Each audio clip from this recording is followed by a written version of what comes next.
right. That was cool. All right, Dave. Settle down now. Okay. All right. This is a one-speaker meeting. Please welcome our speaker tonight, Andy.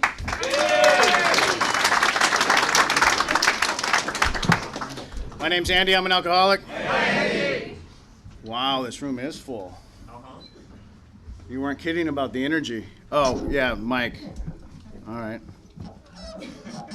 I know. Is that a 58? No, just kidding. Wow, happy birthday to all the birthday people, the chip takers. Dave, thanks for asking me to speak, and enough about you guys. Let's talk about me. This is amazing to be here on a Wednesday night. I feel honored. I'm here tonight because my favorite thing to do in the world is to drink and do drugs. You know, I mean, absolutely. When I was 11, I stole my first sack of weed, and well, the story is actually pretty funny. My mom busted my sister with it, put it on the refrigerator in the cookie jar, and I stole it, and I didn't really know what to do with it, so I took it to the neighbor kids, and I remember that first day that there was, after I got high, that I knew that there was nothing else that I was going to do with my life except get high. I mean, I knew. I mean, it was like planned out from then.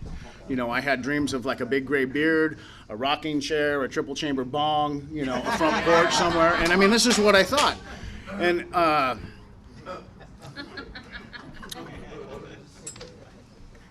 And because of that dream, I really pursued it, you know.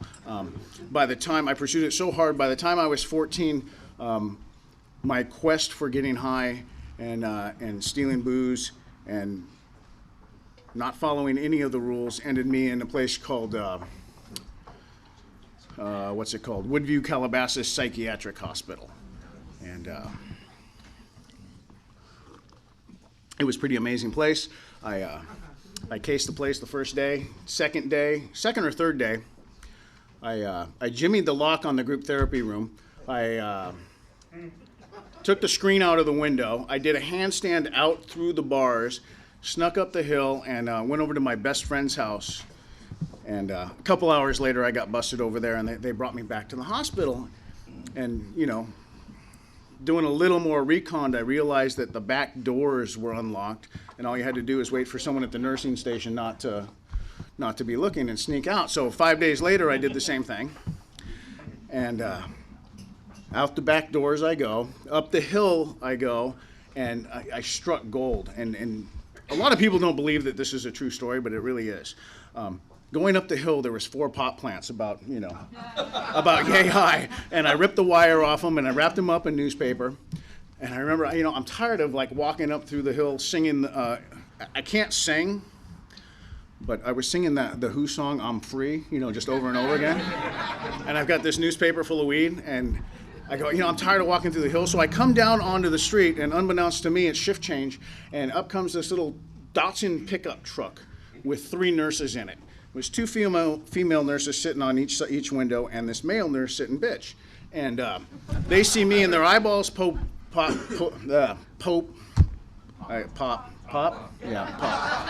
They pop out, and you know, it was like a cartoon. And I go down the ravine, duck back about 50 yards back to the hotel, unwrap the pot plants, lay them over me, and the male nurse who was chasing me couldn't find me.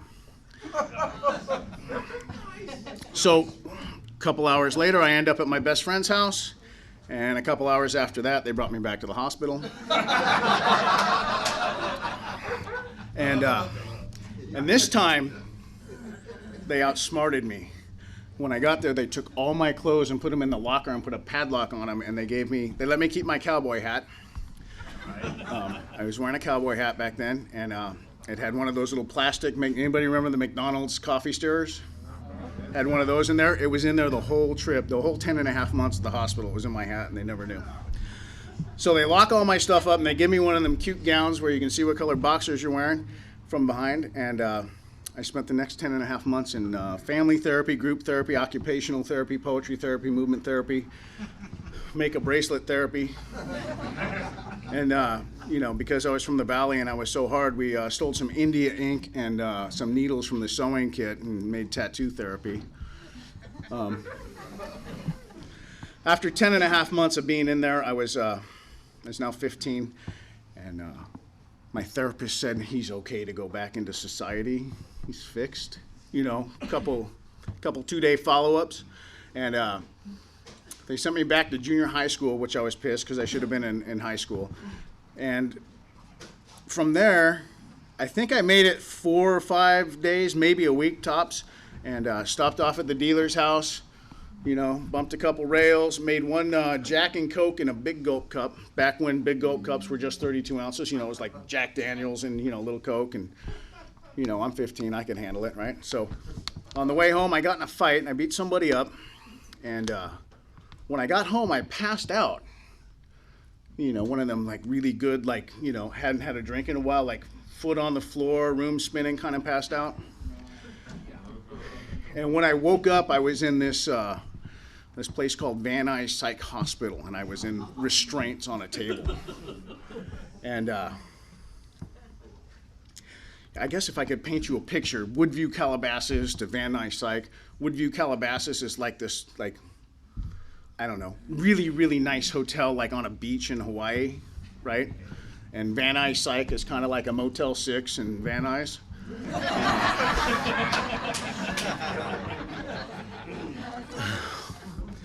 It was bad. And so a couple of days of being there, I got on the phone with my dad, and I said, look, Dad, my mom was always the one that instigated all the therapy. My dad was like, hey, give the kid a Budweiser, leave him alone. And so I called my dad. I said, hey, I can get out of here. Why don't you just take me and let me live with you? And he called my probation officer. I was on probation for a bike jacking, and I'm such a shitty criminal. I had a buck knife and I pulled it on a kid, took his bike for a ride, and then rode it back to him and handed it to him, and they pressed charges. And, I got busted for the stupid stuff. So they let me out, and it was really cool. I was 15, and I'm going to high school where my dad taught auto shop, and I'm 15, and I got my first car. Dad comes home, he says, hey, good news, bad news. I'm like, all right, give it to me. What do you want? I go, I don't care. He goes, well, I got you a car. I go, well, I guess what's the bad news then? He goes, well, you have to rebuild your engine. So I rebuilt this engine in my first car, and when I was 16, I'd already been stealing cars by then. At 14, the thing that got me into the hospital was I stole my stepdad's Porsche and went off-roading with it. So I already knew how to drive a little bit. I taught myself how to drive a stick.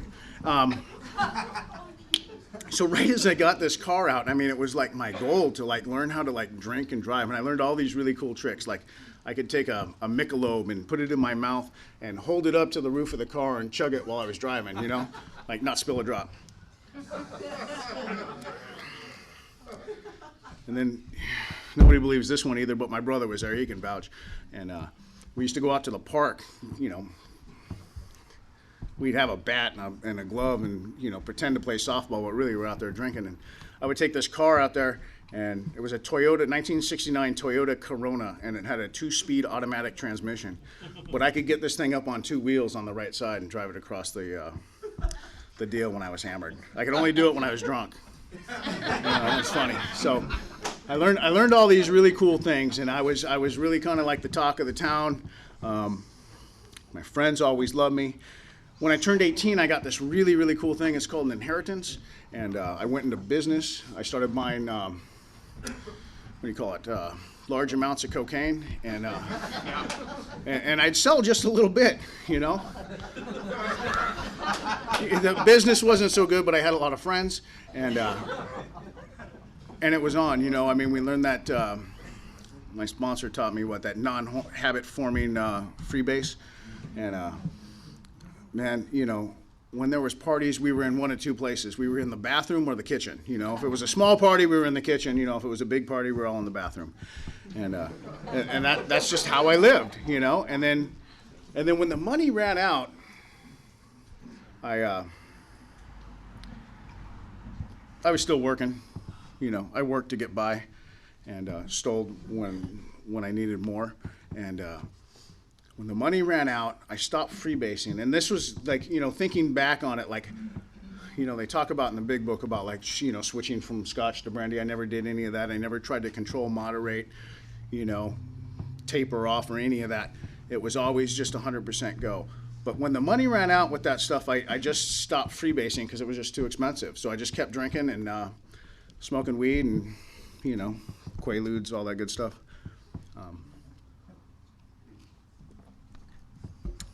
It's interesting here because the next couple of years, all I can remember is being drunk. That's it. I was just a wasteoid. That's all I could do. We had this friend, Rick, and this is what I had become. Like 19 years old now, 20 years old. I was 20 because it was towards the very end. And Rick's got this really cool house, and he's got this basement, and we could all party there, and it was cool. The cops never busted us. His parents were cool, whatever. And one day, Rick took a 22 and pictures of all his friends and his family, and he ate the 22, stuck it in his mouth, and it didn't exit. It went around and spun around inside his brain and dislodged his brain. And Rick didn't die immediately. It took a couple of weeks for him to die. And never went to visit him, and this was one of my best friends. This is what I had become. I never went to visit him, and the only remorse that I felt was I had to go find a new place to get high. And that's what I had become. I was living in this little apartment in Woodland Hills on Avenue San Luis, and me and my two roommates were the only white people there, and we loved it. Nobody bothered us. We could drink as much as we want. We could turn the music up as much as we want. And it became a real lonely place. It was everything that I wanted, in my head from that 11. I had a fireplace with bongs on the mantle. I had a glass coffee table. I had empty beer cans stacked up to the roof in the corner. And I don't know why I always say it, but we always had a box of wine in the refrigerator.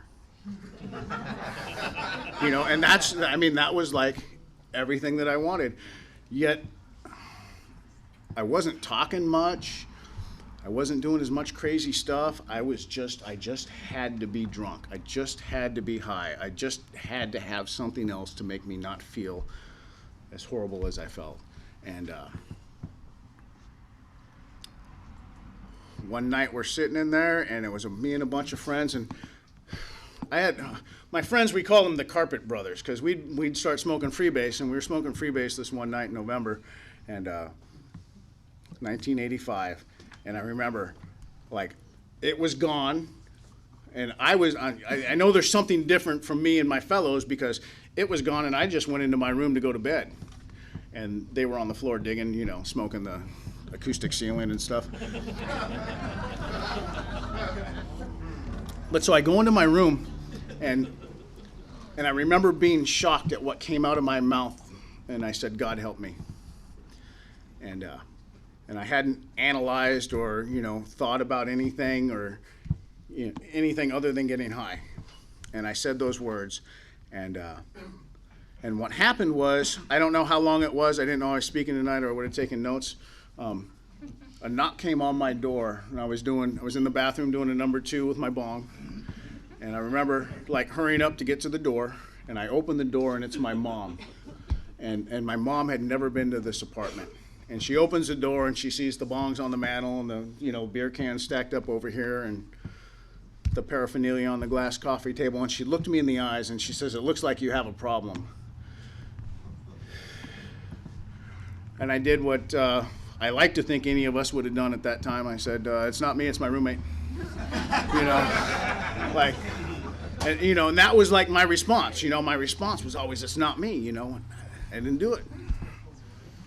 I didn't drink that water on the podium, like, I don't know what you're talking about. And she told me that this guy, John, was sober 2 years, and he'd been helping my brother. See, my brother got sober in June of 1985, and this is the last day of November 1985. I'm bad with the days of the months and stuff like that. But she says, "You want to call him?" And I was like, I don't have a phone. Because I didn't, you only needed a phone for one thing, and that was to score, and there was a payphone a couple blocks down. And something happened in me, and I says, yeah, you know what, I'll call. And I was honest for the first time in my life. I said, I'm high right now, I can't make the call, but I'll come to your house tomorrow and call. December 1st, 1985, I walked into my mom's house. I called John. John was 2 years sober. He was a member of Alcoholics Anonymous. And I don't really know what he said, but he made this sound good. And see, John was cool. John and I, grew up together. John and I put paste on people's chairs in first grade. We have history. And John liked to drink Jack Daniels like I did, take the top off, throw it away, it's not going back on, that kind of stuff. We took acid once and sat in a tree for 8 hours together. I knew this guy was on the legit, because see, this was the first person that had ever told me from coming from where I come from what was going on, that I could relate to. Mom and the teachers and the cops and everybody, it's bad, it's bad, it's bad.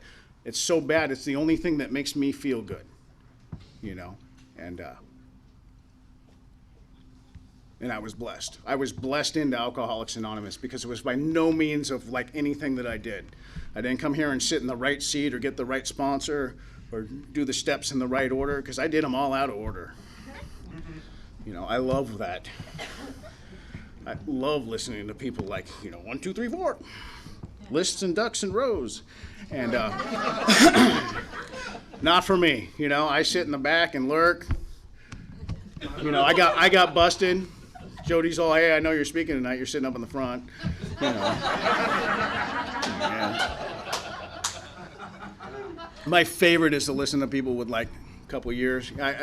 Okay, December 1st, 1985, I got sober. I'm gonna cheat here and use my smart device. 9,201 days I've been sober in Alcoholics Anonymous, which relates to 25 years, 2 months, and 9 days. And I'm really lucky because I'm done with numbers. And without that, I wouldn't know how many days. But because I got sober December 1st, my sobriety date's always whatever the number of the month is and whatever the day is, and just add the years. And that's really really cool. I was blessed into sobriety. How long you got? Well, what's the date? And I know. So I was on a rant there somewhere, and I don't know where I went, but let's go back to me. Because my favorite, you know what my favorite story is in AA? The person who's up there telling it. I just love hearing the music. My favorite book in AA is a book called Language of the Heart, and that's really what I love about Alcoholics Anonymous, is that this is really the language of the heart. And if you don't know about it, it's really cool. It's all Bill Wilson's writings that were published in the Grapevine while he was alive and dead, I guess. So anyways, back to me and my sobriety. First couple of meetings were amazing. I fell in love with this thing. I was doing construction when I got here. I would go to the construction site. I was so happy to be in Alcoholics Anonymous and be a member that I would go to the job site with my big book. And and I had a Sharpie, and I'd Sharpie the Serenity Prayer on the outhouses. I mean, I don't know, man. I just don't know. It's just my story. That's kind of who I am. And so, yeah, definitely sick, I hope I'm going to get to this. All right, cool. See, don't confuse me with the sick, because I'll go there. So I asked John to be my sponsor. John says, cool, but you're sick enough that you need two. Thanks for the sick. And he tricked me. What John was really saying when he said, Andy, you're sick enough, and I really was, to have two sponsors, was that he didn't have a sponsor and he didn't want to sponsor anybody, and he certainly didn't want to sponsor me. And then the next sponsor, when I came to him with the first big dilemma, which was I met her and she wanted to do it, and I asked him about it, and he said, and newcomers, this isn't true. I believed it, but it's not true. I totally believed it. He said, Andy, you can't have sex till you've done your 4-step. AA says it. It's in the book. And I believed him. So I did. I got the big book out, a paper, a pen. 20 minutes, 30 minutes, I had that thing knocked out. It was done. Done. Now remember, this is like this has got to be like the beginning of 1986. And we didn't have cell phones. Well, I mean, we had them, but like nobody had them. So it was like payphone, beeper, page my sponsor, wait there for 15, 20 minutes to see if he'd call back, and he didn't. And it was like 2 days of that. And like I was like, and finally I read him my 4-step. We did the 5th in his backyard, and then we burned it, gave it to God, just let it go up, and it was really cool. Until I read in the big book, it says step 8, we have a list of all people we have harmed. We did it when we took inventory. It was cool up until then, and and that right there just proves that the steps, you don't have to do them in order. I rest my case. No. So we did that. Oh yeah, the best part, me and her moved in. That lasted a while. And then sometime during that time, I don't know when it was, but in my first 6 months to 9 months, I saw this guy. He was, and I can't do the joke because I'm being taped tonight, and I hope this, makes it near Adam on the internet someday. Just kidding. But I met this Mexican, and he was tattooed up, and he had a ponytail, and he had a glass eye, and he was suave, and like he really like talked with depth and weight, and looked everybody in the eye, and didn't stand at the podium. And I remember he pulled out a pin and started tapping on his glass eye, saying, "If you want what I have, mother effer, keep drinking." And I thought, wow, this guy is cool. He had like 15 years, which was like amazing to me. And I usually say I can't break his anonymity, but his initials are Joe, and say his last name. But since we're being taped tonight, I'm going to respect his anonymity. But it's Joe G. And he's been amazing. He spent 11 and a half years on death row, and he taught me a lot about Alcoholics Anonymous. I remember going to this meeting where all the heavies with the big book in the valley. It was this just heavy big book, old timers, 40 years, 50 years. And excuse me, they would go to Jerry's Deli afterwards, and all the old timers got to sit at the big table. And no newcomers were allowed unless I was with Joe, and Joe would tell them all to, and I would sit with these old timers, and after learning the big book and just being amazed, I had this car that was given to me I paid him a couple $100. See, I had smashed my car in front of the Simi Valley police station, getting on the freeway drunk, just before I got sober, about a week before I got sober. And it was an old Plymouth, old 70s Plymouth, and the back end had been smashed in so high you really couldn't see out the back window. And it had no passenger window, and the windshield wipers didn't work. And this was the newcomer vehicle. And I drove it everywhere. Drove it to meetings, picked up people. One time I was out on my first sober date, and we had gone to the dance down in Hollywood and had a good time, and we stopped off at the restaurant to get some coffee and pie or whatever it is, and the car wouldn't go forward. So I drove it home in reverse with my head out the window because I couldn't see out the back. And needless to say, I never got a second date. But that's what my life was like new. It was just all about fun. I had hooked up with this group of people that absolutely insisted on enjoying life and loved Alcoholics Anonymous. They would take me everywhere. We would go to meetings. We would go to conventions. I just went to the San Fernando Valley Convention, and boy, that brought back memories, because my first convention, I was like maybe 60 days sober, and we end up in the archives room, and this is really cool. We end up and this may not be cool to anybody that's not an AA geek, but we end up in the archives room, and they have programs from all these past years of the convention, and they have two missing, And I definitely have one of those. And I'm going to be able to give them a piece of their history back to this convention, and I'm pretty stoked about it. And so that's that. So I'm new. I'm doing the steps.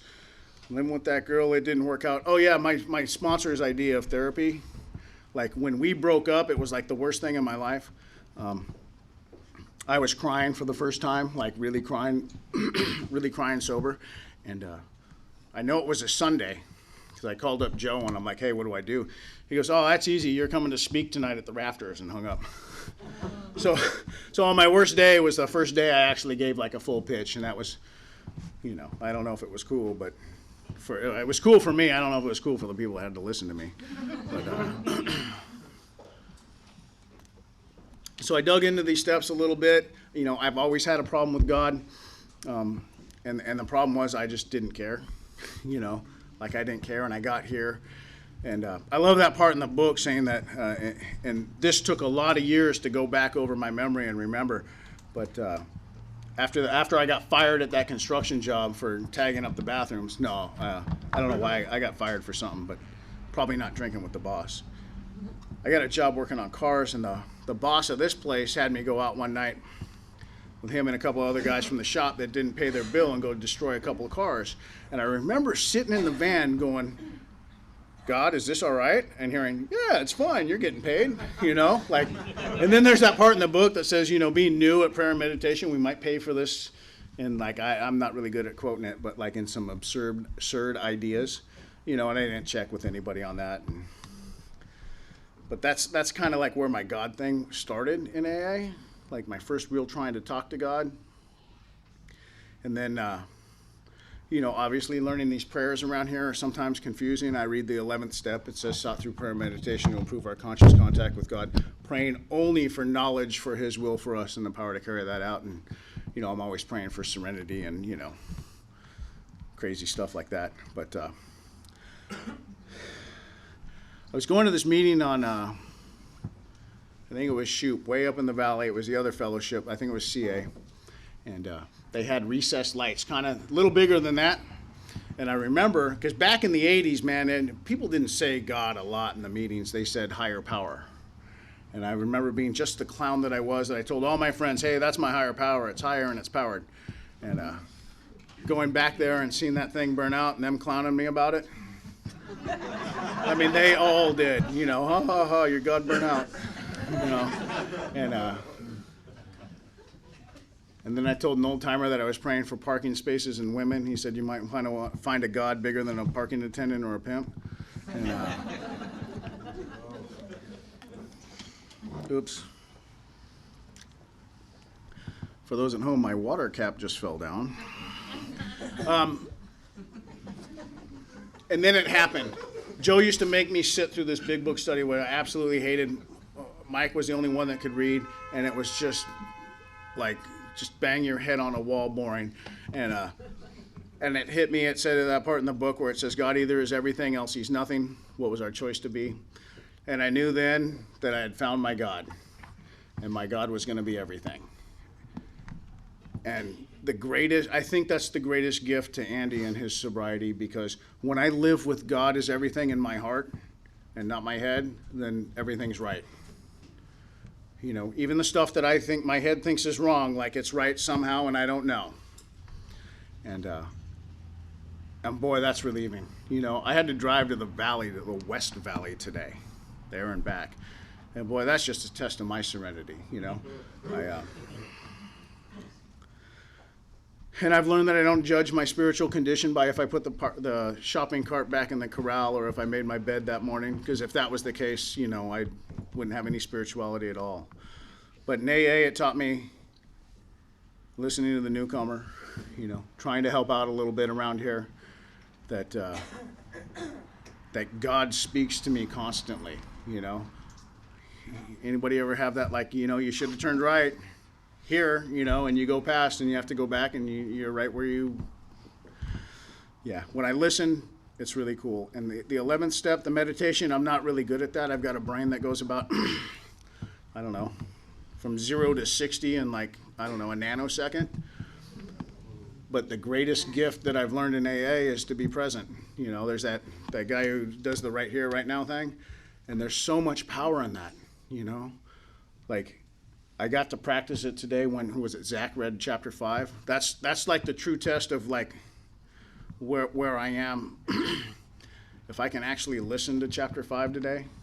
Yeah, I mean, I've been sober 25 years. I've been to a lot of meetings, and sometimes I just don't listen. You know, I'm somewhere else. I like to time travel. I just like to, two places I go, man. I'm either going in the past or I'm going in the future. You know, and the most serene moments of my life have been when I've been present here in Alcoholics Anonymous, aware of my surroundings, and keep looking at the clock, and they're different. Only at the Marina Center. Love this place. God, I love it. So, to quote a really famous guy, the best speaker I ever heard in AA ended on time. So thank you.